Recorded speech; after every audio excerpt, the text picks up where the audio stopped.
Hey everyone, just some background before I get started with this series. This won't even take a minute, and it'll give you a greater appreciation of what to expect from the videos of the series, so you can quickly decide whether or not you want to sit through them all. Basically, I'm not much of a lore guy when it comes to video games, but I have to know the immediate backstory. When I got The Witcher 2 on sale a while ago, I found out pretty quickly that I was missing a lot of backstory. I thought that some of the memories would be recovered as the game went on, but was surprised to find out how little was actually revealed. I found a good summary for the first game of the series. I'll include the link in the description, but I still had a lot of questions. Before I'd let myself play The Witcher 3, I knew I had to figure out what happened in the books. So I'm reading the books, writing a summary of each, and recording it before I even crack open the next book. I try to focus the summary mostly on what I expect is going to be prevalent in the future books or games, but it's hard to do when I have yet to play all the games or read all the books. Also, this means that I don't even know what bits are going to be included in the next book. If I leave out any key details, say, in the summary of the first book, and those details come back up in the second book, then I'll be sure to bring them up when I review that second book. I'm also expecting that you have a pretty good idea what a witcher is, about their magical powers, heightened senses, drinking potions to prepare for battle, and their life of killing monsters for coin, etc. I am summarizing the books here. They're going to be spoilers, so you've been warned. And lastly, if you subscribe, then the only updates you'll be getting from me is about the next video of the series. These are the only videos I have any plans on ever making, so subscribe or not, it's up to you. Other than that, there really isn't much more I have to say, so I think we're ready to go. The first book of the series by Andrzej Sapkowski is The Last Wish, written in 1993. This is a collection of short stories relating to the one and only Geralt of Rivia. At this point, Geralt is already a pretty famous witcher who has earned himself the name of the White Wolf. In the first story, titled The Witcher, Geralt is hired by King Foltest to save his daughter Ada. 14 years prior, Foltest had bedded his sister. When the daughter was born, she was so monstrous that one of the handmaids was struck dumb at the sight, and another jumped from the tower to her death. The birth also killed the mother, and the monstrous daughter died shortly after. The mother and daughter were buried in the palace crypts together in the same stone coffin. 7 years after this, people in the palace would be slaughtered and eaten at night by some monster. Wizards were brought in to examine the problem, and it didn't take long to come to the conclusion that the child was born a Striga, and, now a bit older and stronger, she needed more than rats to feed on. What they could not decide on was how to solve the problem. While most were bickering on how to kill it, one wizard said the curse could be reversed. But in order for that to happen, somebody must spend the night, from midnight to dawn, with the Striga in the crypt. King Foltest latched to this idea and would not allow his daughter to be killed. However, everyone who tried spending the night in the crypt ended up slaughtered in the morning. The old palace was eventually abandoned to the Striga. 7 years later, in the present, Geralt is willing to try himself for the 3,000 Orin reward. When Geralt goes to scout out the palace the night before, he is approached by a man of the court. This man has his eyes on the throne and sees the Striga as an advantage. Foltest's attachment to his monstrous offspring makes Foltest look pathetic, and so the Lord does not want the Striga dealt with. He offers Geralt 1,000 Orins to just walk away. Apparently this ploy has worked on a previous witcher, but not Geralt. Instead, Geralt knocks the Lord out and brings him to the crypt to lure out the Striga. When the Lord wakes up, Geralt unties him and sends him running. The Striga catches him quickly. She looks a lot like a werewolf, but without the fur, and her arms are so long that the claws are dragging on the ground. Geralt is detected, and a fight ensues. He holds her off using silver chains and studs, as well as magical signs. When the Striga is off licking its wounds, Geralt climbs into the crypt which the Striga came out of, pulls the lid closed, and takes a nap on the skeletal corpse of the mother, aka Foltest's sister. When he wakes up, he finds the princess asleep and naked on the ground, appearing completely normal. As Geralt is checking the body for any signs of deformities, he is caught by surprise, and the princess slashes him with the only remains of her monstrous form, the claws. She puts a large gash in Geralt's neck, and, as Geralt is holding her down and bleeding out, the princess's claws finish the transformation to normal human hands, and she begins crying. Geralt passes out immediately after. Fortunately, the king sent a party to investigate Geralt's success at dawn, and they found Geralt before he died. The daughter, Ada, and Geralt were saved. Geralt leaves Foltest's kingdom and goes to Mlatel's temple, where his neck wound is more thoroughly treated by an old friend, Nenneke. Nenneke is an older lady who is a very dear friend of Geralt, but also certainly not afraid of poking jabs at him. For the rest of this book, Geralt is at Mlatel's temple, talking and being treated. In between events at the temple, stories from Geralt's past are put in. They aren't really flashbacks or Geralt telling a story, it's just, here's a chapter at the temple, and next is a story from Geralt's past. For the sake of the coherency of this video, I'm going to go ahead and tell most of the stories from the past first, and I'll conclude with the events at the temple. I'm going to leave out 2 or 3 of the stories just for the sake of brevity, but if you are curious about Geralt's adventures with an ex-bandit who has been cursed with the head of a bear, a monstrous vampire, some time with Dandelion, a group of elves, and a Sylvan, then you may want to check out the book for yourself. The next story I will discuss is titled The Lesser Evil. This story probably won't have a big impact on future events, but it gives a great insight to Geralt's character, as well as explains the backstory behind his nickname, the Butcher of Blaviken. Geralt enters the town of Blaviken, where he is warmly greeted by the town alderman, an old friend. Geralt is seeking a reward on a monster he killed, but the alderman regrets he has nothing to give. It is suggested he bring the corpse to the town's wizard, who may value pieces of the monster for alchemical endeavors. When Geralt meets the wizard in the wizard's well-fortified tower, and he discovers that it is an old, not-so-friendly acquaintance, Stregobor. While Stregobor cannot pay for the monster Geralt killed, he does have a job which Geralt could perform. The curse of the Black Sun was an omen which stated that 60 women, wearing crowns, would become indetectable mutants who would destroy the world on rampaging terror. To prevent this from happening, one king took any women of power he could, killed them, and autopsied them to see if the curse had any substance. Stregobor says that many of the women had organs that were transformed beyond recognition, out of place, or missing completely. But the problem was sort of like synths in Fallout 4. You could not tell if somebody was a mutated monster or not without autopsying them, and many innocents were killed. As a result, the king and his wizards began taking the women in question and locking them away in towers. But women would escape or be rescued by princes with noble dreams, and oftentimes these escapees began rampaging and destroying as the curse predicted. Geralt already knew about the curse, and he does not believe in it. He thinks the king had made it up in order to remove powerful women from court play and therefore shake up the political scene. According to Geralt, the rampaging women could be explained through people abusing powers as they always have, or jokes about a woman's temperament, and the fact that they may be a little angry after being kidnapped and locked in a tower. Stregobor does believe in the curse and was one of the wizards who was trying to lock away women in towers. Basically, Stregobor is on the nature side of the debate, while Geralt's on the nurture side. One queen, named Aridia, suspected her stepdaughter was one of these cursed women and works with Stregobor to try to get her out of the way. While Stregobor is for getting her in a tower, the stepmother wants her daughter Renfri killed. Geralt is quick to dismiss this as a stepmother trying to get the elder child from another marriage out of the way so her own child can inherit the throne. Regardless, Queen Aridia and Stregobor hire a man to take her on a quote-unquote hunt, where the escort will end up killing the daughter Renfri. Instead, the hired thug is found dead with his pants down.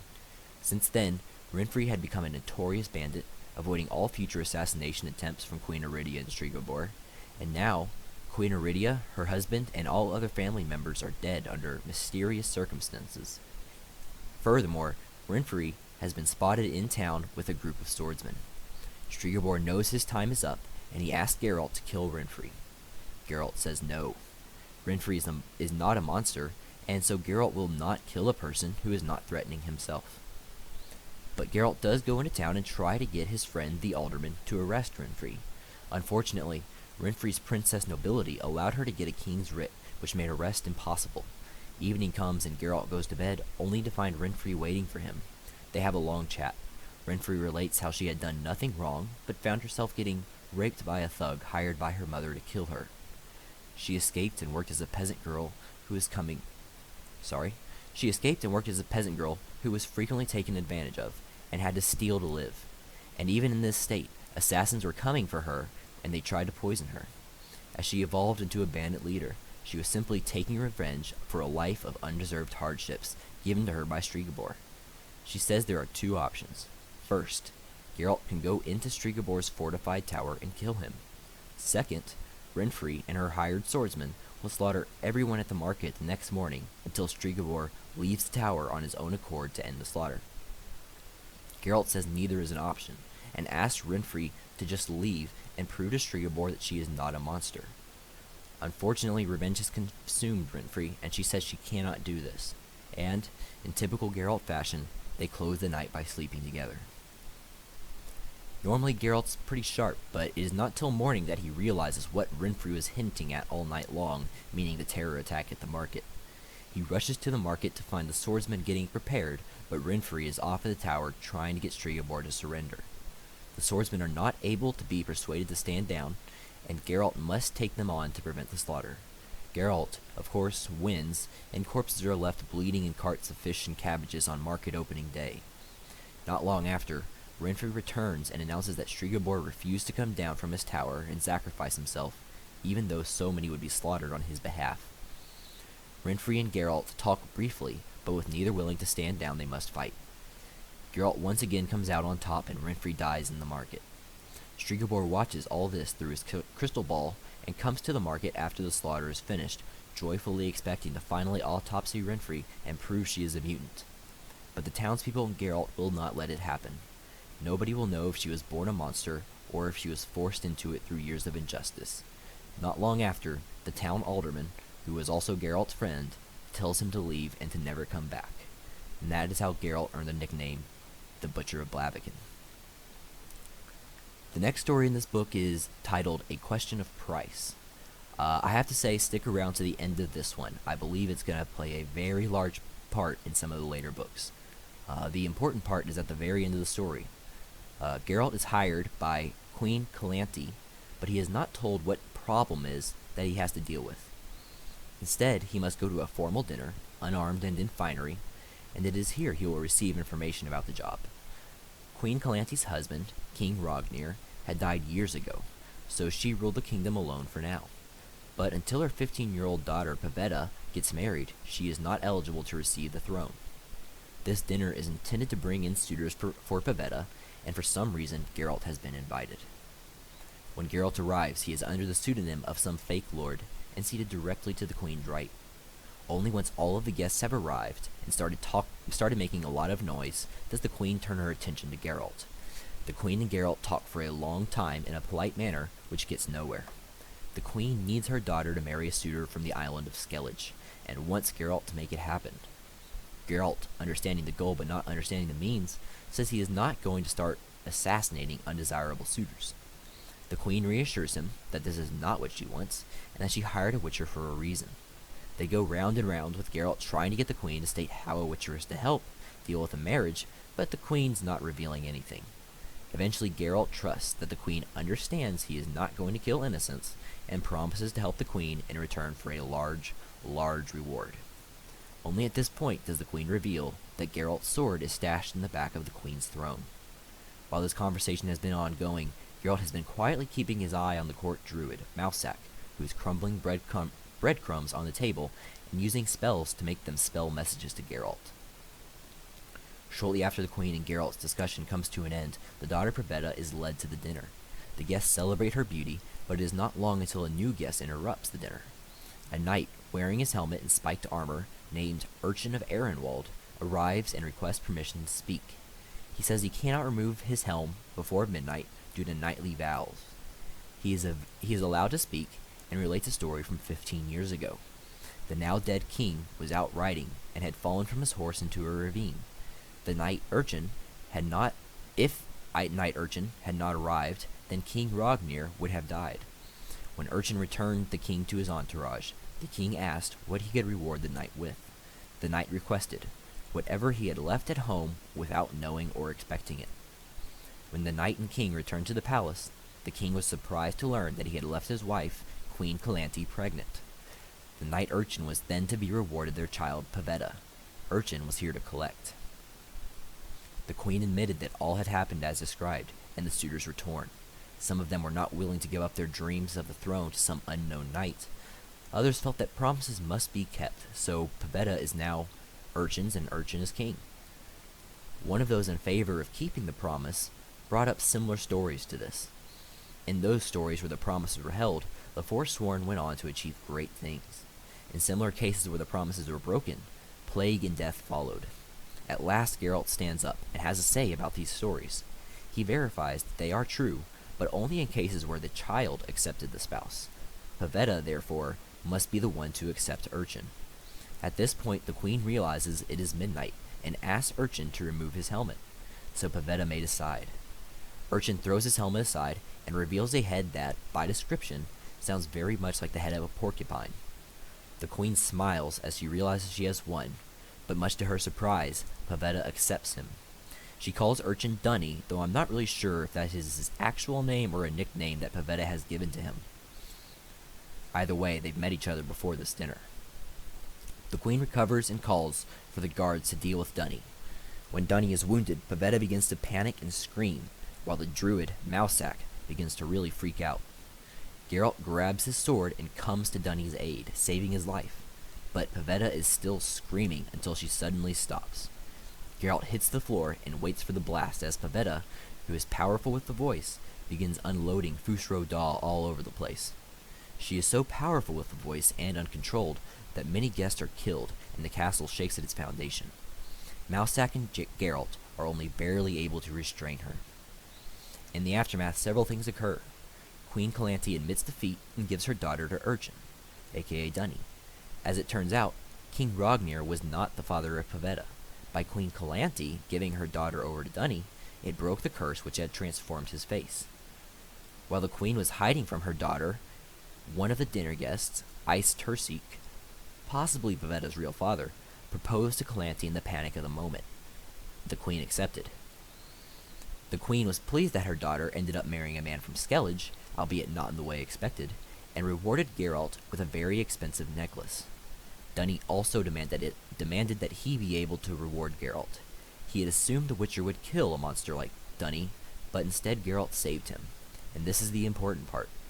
Geralt asked Dunny and Pavetta for their firstborn, so that Geralt could train him to be a Witcher. Geralt said he would return in 6 years and see how things fared. He already knew that Pavetta was pregnant because she would not have been able to use the voice if she were a virgin. The name of this last story is also the name of the book, The Last Wish. This is a story of how Geralt first met Yennefer, which I'm sure will get a lot of people's attention, so I'll go into a bit more detail on this one. Geralt and his best friend Dandelion the Bard were together fishing because they had no money for food. While they were not able to catch any fish, they did find a magically sealed vase. Dandelion, expecting a genie from the world of Disney, refused to give the vase to Geralt, although Geralt recognized it as a threat. In the scuffle, the vase was dropped, and a red mist poured out. While Dandelion began wishing, Geralt ran for his sword. Dandelion's first wish was for one of his competitors to die of apoplexy. His second was for a girl named Virginia to succumb to his advances, and his third was interrupted by the red mist forming to the shape of a head with arms and choking him. Geralt was able to get the Djinn, a genie of the element of air, to release Dandelion with his sword and some signs. When he went to check on Dandelion, he found a seal dropped by the vase and held it to the Djinn and said the only exorcism he had ever heard, passed on by a friend, though he had no idea what it meant. Geralt never put any faith in exorcisms, but shortly after he said it, the Djinn ran off. Dandelion was obviously sick and babbling while his throat was magically injured. Geralt rode Dandelion to the nearest town of Rind, seeking a healer. When he arrived, it was night, and the guard would not open the gates for him. As a result, Geralt and Dandelion are forced to stay in a little inn outside the gate. Other lodgers examining Dandelion gave more insight to his wounds, and stated that, unless a sorcerer or wizard is found, he may never be able to sing again. Unfortunately, wizards are hard to come by in all of Redania after the king put a tax on spells. This angered the wizards, and they all left the kingdom in a boycott. Fortunately, here in Rhine there is a sorceress.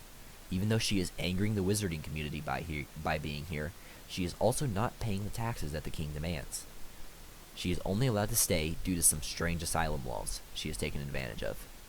The sorceress is practically confined to one house, and she will be arrested if she leaves, but she is making a killing as the only wizard around. The sorceress, of course, is Yennefer of Vandenberg. First thing in the morning, Geralt goes to the house where Yennefer is staying.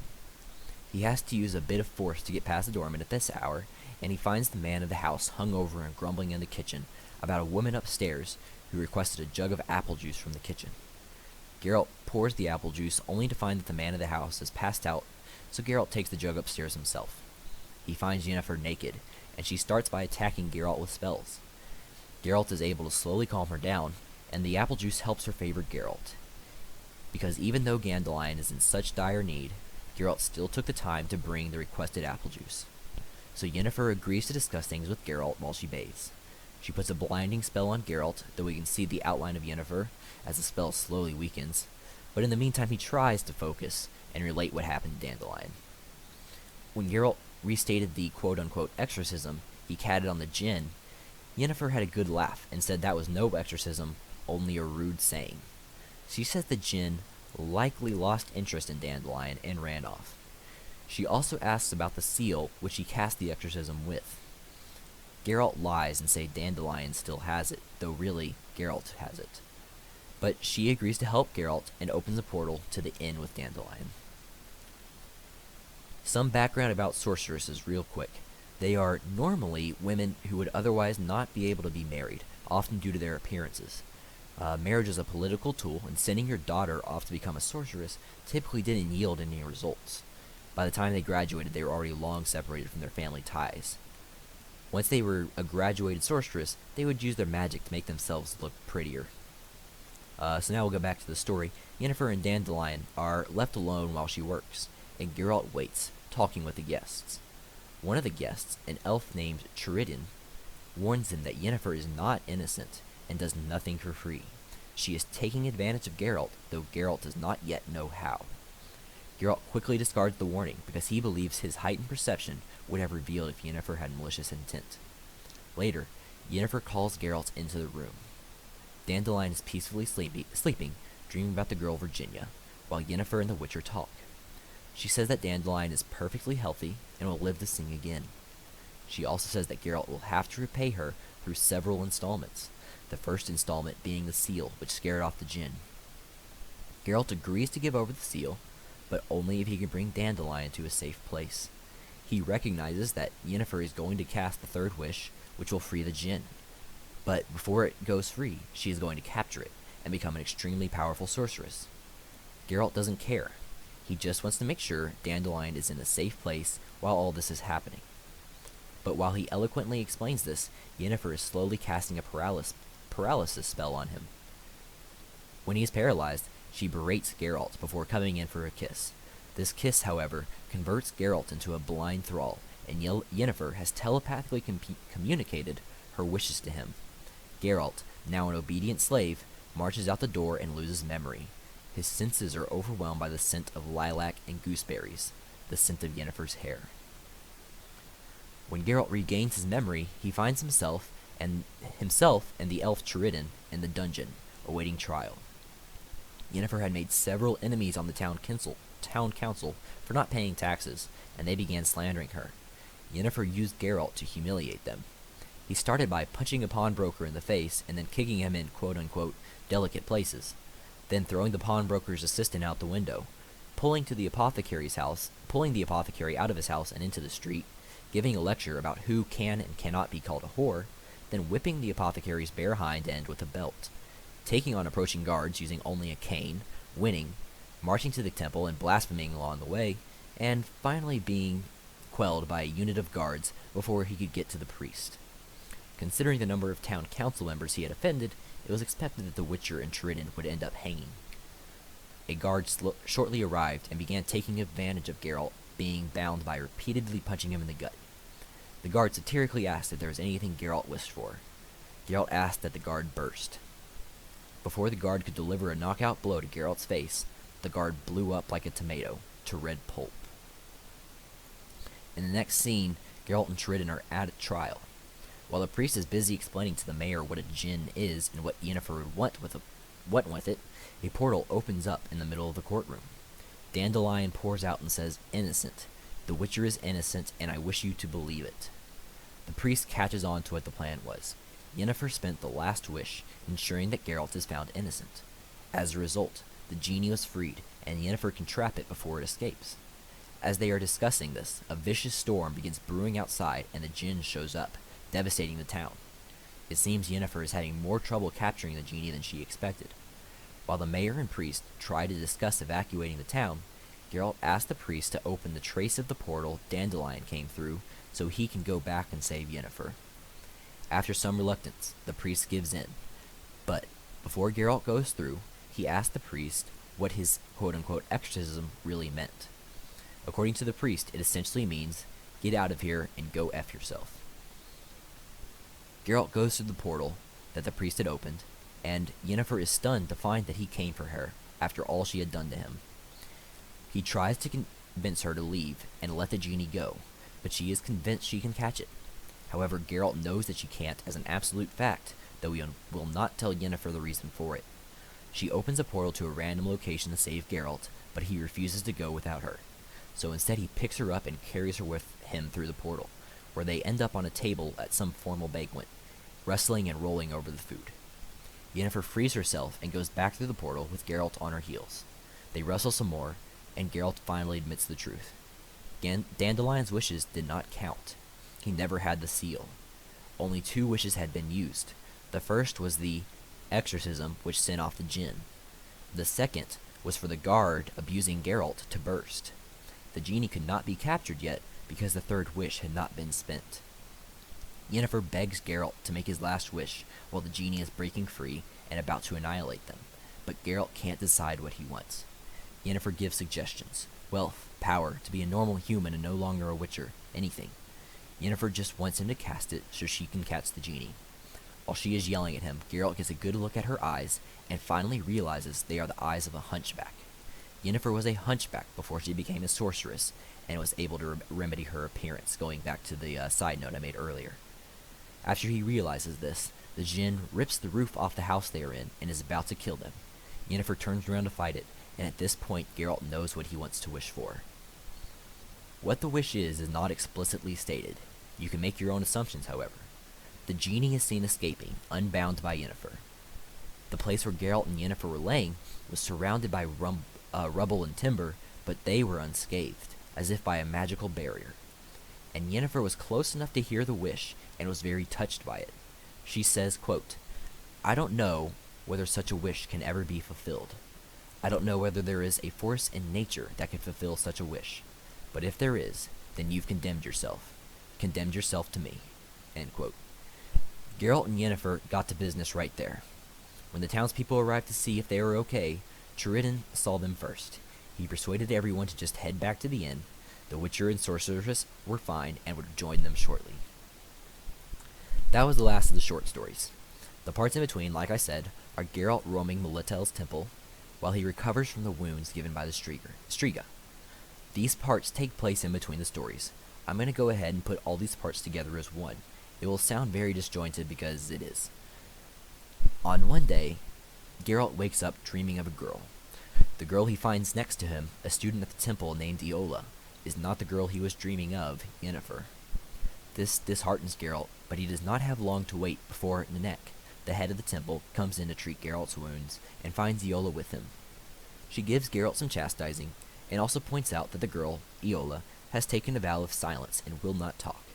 But Nenneke feels a dark energy swirling around Geralt, and she wants Iola, who is a sort of medium, to try and put Geralt in a trance, and see if anything can be revealed from it. Geralt is quick to discard these ideas. He says it will not work, and, even if he does not care what's behind him or swirling around him.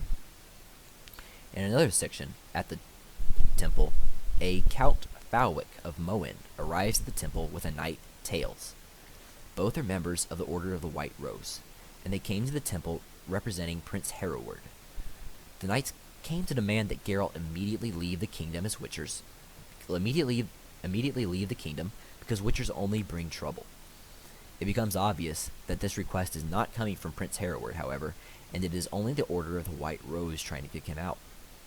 Nenneke is having none of it and refuses to kick Geralt out. Her temple is a sanctuary, and the prince's laws are void. While the knights try to intimidate Geralt and Nenneke by claiming to bring armies to the temple, they call the bluff. Geralt tries to sue them and say he is leaving in 3 days anyways, peacefully and with no fight. If they can just wait that long, then they'll be rid of him. But they won't accept this, and hostilities continue to grow. Geralt eventually insinuates that the younger knight, Tails, is only a knight because his parents donated a large sum of money to the order. Tails ends up throwing down his gauntlet, but Nenneke will not allow a duel in her temple. The knights are kicked out. In another section, right after the story of the Butcher of Blaviken, Geralt is caught doing something you probably won't see again. He is opening up and bleeding his heart out to Iola, the girl he had slept with, who's taken a vow of silence. It isn't coherent, and he is discussing how difficult it is living without attachment, how he's supposed to stay out of political affairs, how his conscience will not let him stay out of political affairs, and how much harder it makes life for him. It kind of makes sense in placement right after the Butcher of Blaviken story. He himself is inventing the questions which Iola is asking, but he never really finishes an answer before, quote-unquote, Iola asks him another question. At the end, Geralt says it was a good talk and thanks Iola for her time. Dandelion shows up at the temple at one point, and Nenneke has some choice insults for him too. It was mostly a friendly visit, which I'm not going to go into much detail about. The primary topic of discussion was how witchers may not be needed much longer. Monsters don't lurk around every tree. Humans are no longer the outsiders creeping into strange lands. As a result, witchers may not be needed much in the future. Geralt is just having trouble coping with this. Throughout all of these sections, Nenneke is trying to get Geralt to consent to the trance with Iola, but he will not. When the final section of the book comes, after the story of the Last Wish, Geralt has left the temple with Dandelion and is on his way to his next destination. On his way, he runs into Count Falwick and Knight Tails, as well as a group of soldiers under command of the dwarf Dennis Cramer. Knight Tails is here to duel Geralt now that he has left the safety of the temple. There are certain conditions to this duel. It is not a duel to the death, just until one of the fighters can no longer go on. If the Witcher refuses to duel, then he is to be taken and tortured.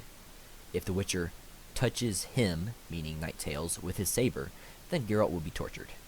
Geralt, therefore, is expected to accept the duel and lose to a pathetic knight to earn the knight some fame. The dwarf in charge of the small army is obviously far from pleased about this banditry, but he has his orders. If Geralt touches Tails with his sword, then Geralt must be brought to the prince and tortured. Geralt and Dandelion launch several insults at these so-called knights, but Geralt ends up accepting the duel. It doesn't take long. Geralt dodges a few slashes from Tails and exhausts the young knight. When Knight Tails pulls up his blade to block, Geralt takes the flat of his own blade and hits the edge of Tails' blade. Tails' own sword ends up hitting himself in the face, and Tails is left bleeding on the ground, writhing in pain. Count Falwick argued that Geralt should be arrested, but the dwarf Cramer says he did not violate the restrictions and is free to go. He leaves peacefully, but not before insulting and scaring the crap out of Count Falwick by contemplating challenging him to a duel. Geralt and Dennis Cramer parted with smiles and on friendly terms. From the duel, Geralt and Dandelion went to meet up with Nenneke and Iola on the road, where Geralt would get the rest of his supplies. While Iola is handing over the supplies to Geralt, their hands touch. Visions erupt of blood, agony, gore, bones breaking, and screaming. The memories hit Iola so hard she began having a seizure on the spot. When the shaking stopped, she began bleeding from the mouth. Nenneke instructed other nurses to take her to the temple and begin treating her. Nenneke stayed behind to talk with Geralt. She and Dandelion saw some of the visions too, even though they were standing a short distance away. Nenneke pleads for Geralt to stay so that they can look into his past and the energy swirling around him. Geralt says he's already seen these events once, and he does not want to see them again. Geralt leaves. And that's the end of the first book, The Last Wish. Please leave any comments if I went into too much detail, not enough detail. If you don't like the stuff that I'm like actually playing, the video behind this, I don't know. Any comments or advice before I actually record the next one would be awesome, and I'll see if I can make any improvements. Thank you for watching. I hope you enjoyed it.